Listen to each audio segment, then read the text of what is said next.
ময়মনসিংহের মুক্তাগাছার মনতলায় সমিতিঘর নামক স্থানে মর্মান্তিক ট্রাক সিএনজির মুখোমুখি সংঘর্ষে নিহত হয়েছিলেন 4 জন।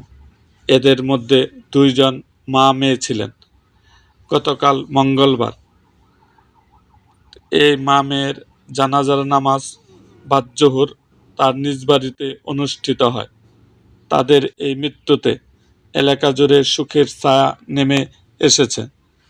মহান আল্লাহ তাআলা তাদেরকে জান্নাতুল ফেরদাউস দান করুন এবং শোকাহত পরিবারকে ধৈর্য ধারণ করার তৌফিক দান করুন।